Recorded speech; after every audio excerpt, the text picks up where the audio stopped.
Big City Dining in Springfield. Depot Bar and Grill. Sam, tell me what's going on with fire protection in your community? The fire department back in March gave us a contract, the town of Coopertown a contract, that in essence doubles all of our fire fees. And we have been spending the last 3 or 4 months trying to get educated on some potential solutions for handling the fire fee. They told us that only 25% of our citizens are actually donating to the support of the fire department, and they were going to have to raise our rates for the town because of this low donation rate. If they do in fact raise the rates for the city, our budget just won't stand the increases. That's the problem. How much money are we talking about? The amount we're paying right now is $90,000 a year. What they're proposing to do is over the next 3 years, in a 3-year contract, is more than double what we're paying. It'll go to $185,000. That's a substantial increase. It is a substantial increase, given that our revenues for the town, we live primarily on state shared revenues, and our revenues have been frozen somewhere around $750,000 to $850,000 a year. And so getting about a 33% increase in fire fees, which is our biggest single expense, is not something that our budget can really withstand. What's your total population, and if you know the number of addresses or homes that you have that would require fire protection? Our total population is 4333. That's the MPO projection of what it is for this year. The actual number of homes are around 2,300. 2,300 different addresses. So to solve the problem, you've worked out a formula to bring fire protection in-house essentially, and to do that you need to fund it, and you're proposing a tax increase to do that. How much would the tax increase, and where would that money come from?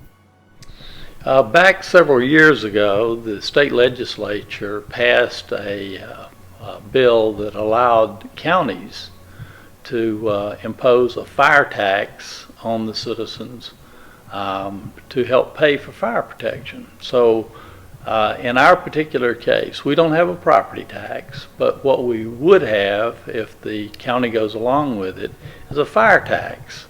And what we would want to do is raise about $200,000 to $250,000 to start our own fire department, or to pay Pleasant View their fees, whatever that comes out to be. And that would come out, if you base it on something like the property tax, it'd probably be 23 cents per 100 assessed value for your property. So it sounds like you could, in that case, accumulate enough money to maybe buy yourself some time. So pay Pleasant View, is that what you're suggesting, for another short period, maybe another year or so, and then in the meantime you're working on building your own system and eventually move away from them? Well, the answer to your question is kind of yes. We need to have a whole year, because just getting a fire tax put in place, we wouldn't start getting money from it until the 17-18 fiscal year. And that says that we need to get through 16-17 before we could even pay their fee or get money enough to start our own fire department. So what we need to do is go ahead and proceed with doing the fire tax, if we can do that, and hope that we can negotiate at least a 1-year contract with Pleasant View to bridge this gap. But wouldn't you say that the tax increase for the citizens, maybe not for the county or for the city of Coopertown, but wouldn't it be a lot less expensive for them to pay a tax than to deal with the ISO ratings, which are likely to go up, which is bad? You bring up a good point. In fact, it would be. Right now, under the using fire protection, Pleasant View Fire Protection, they have an ISO rating of 4. If we, And that's a good rating. that is a good rating. If we dropped the Pleasant View Fire Department and started our own, up to 3 years, we would have probably a 10. Now, this is a reverse scale. Like you said, 4 is good and 10 is bad. And it could affect the homeowner's insurance By how much? a considerable amount. If you were paying somewhere around, like my house, for instance, I'm paying about $350 right now a year for homeowners insurance. With a 10 fire rating, you could count on it going up to around $1,000 for the homeowners insurance. And how much would each family expect to pay with a new tax? Probably $150 to right at $150, probably a year. So essentially, if you go with $150 per household per year, which is not that much money, this would allow you to retain the Pleasant View Volunteer Fire Department as your main fire protection services, while in the meantime, it would allow a little extra money to start building your own and slowly over time move away from them while not destroying your ISO rating. Is that the plan? That is true. And right now, the way this whole system works is this. The Pleasant View Fire Department gives us a contract. If we sign the contract, they provide fire protection in our area. Not only fire, there's fire and EMS kinds of services as well. They provide that service. However, we have no control over the amount that they charge us for that. We have no control over their expenses. We have no control over their revenue stream and how much they have to put in the bank or buy new fire equipment with. So that's an open-ended contract. We have no control. We have to pay what they demand. So over a period of time, they could jack up our fees to anything they wanted. We need to do the same with our fire contract as we do with our city budget. Our city budget is under control. If we had our own fire department, we could control the amount of services, the amount of revenue, the amount of cost, and the citizens would get the maximum service that they're willing to pay for at the lowest cost, by the way. Well, the only thing is the citizens, if they want to chime in, I did some pro forma budgets and presented them at the last board meeting, and I was amazed and astonished at how bad that really affects us to have that kind of an increase with no increase in revenue. And so the things we would have to give up would be things like, the only place I have a duplicate in employees is in the police department. We'd have to give up 1 police officer the first year. We'd have to give up our crossing guard and all our part-time officers in the second year, plus put our city clerk, who we just hired, on part-time. And then the third year, we are really strapped. We can't donate even to the schools anymore, which we do every year. So, and there will be no more investment in equipment to handle road problems with paving and that kind of thing. So it's a critical moment right now for the town. We've got a really rough decision to make. It sounds like it, if you're going to lose all of those services in order to keep one. You're absolutely right. I hate to have to make that decision. My term ends in about 6 or 7 months in November, and I wasn't planning to run again.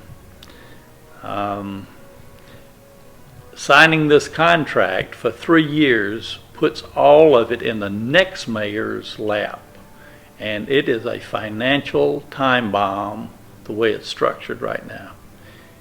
it could collapse the city, and I really don't want to leave that as a legacy. Do you think the city can afford its own fire department? Yes.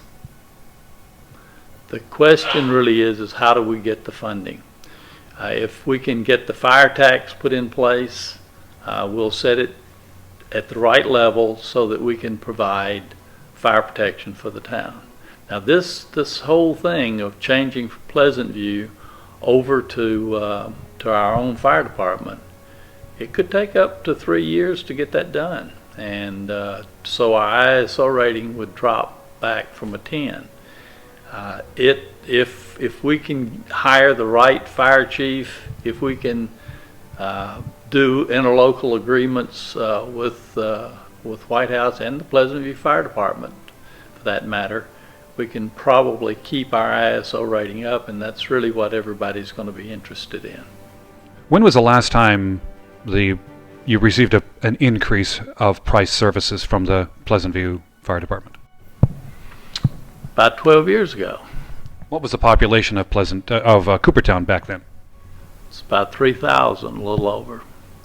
And I'm not saying that they aren't justified in increasing our fire fee. That's not what I'm saying. What I'm saying is our budget cannot afford it. And when you can't afford something, you can't afford something, and that's the problem. And they should have, in fact, if they do the same kind of a budgeting that I do, they should have recognized that this fee needed to be increased and hit us up about a year ago, so I could have at least started planning how it was going to affect all of us. And they didn't, and so we're totally unprepared for it when it came in, except for the I-24 exchange articles that said that they were doing this to Pleasant View. I don't know what to tell you. If you were going to buy a car and it cost more than you could afford, you probably wouldn't buy it. Now, what would you do? You still need to get around, right? We still need to have fire protection. So the options are, we either get a contract we can afford, or we have to let the contract go. I mean, it's about that simple. And we've asked them for a 1-year contract. They have rejected that. If we can come to some kind of terms on a 1-year contract, we will do that.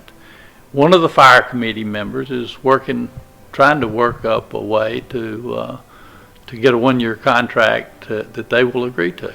And if we can do that, we'll do that. That'll give us time enough to at least address this issue properly and address it, maybe get a fire tax or some other way. But I'm not going to be the mayor after November, and so somebody's going to have to address this issue, and I've got to buy enough time for them to address it. Simple. Based on what you told me, there's liable to be a reaction from the community. What is your message to them now? If they want to help, if they want to be a part of the solution, what can they do? We always welcome citizen input, and especially right now. This is a really big decision that has to be made. It has a lot of repercussions, and if the citizens really want to have an input on this thing, they need to come in and talk about it right now. It's going to be presented at the board meeting on Tuesday night. That's the 24th, and if they wanted to come and present, we have an open forum every time at every board meeting, and I'd be more than happy to call them, let them present their case. Buying a house is one of the biggest decisions you can make in your life, but it doesn't start with a signature. It starts with a great relationship with a realtor you can trust. Tennessee Realty Partners has over 200 years of combined real estate experience, and our company is service-driven. With a history dating all the way back to 1978, Tennessee Realty Partners is here with the latest technology to serve your needs, whether you're buying or selling your home. So when it's time to make those tough decisions, remember that Tennessee Realty Partners is here and ready to serve your needs. The final decision is, of course, up to you. But getting you there, well, that's our job. We're Tennessee Realty Partners. Because remember, it doesn't start with a signature, it starts with a great realtor that you can trust. Tennessee Realty Partners.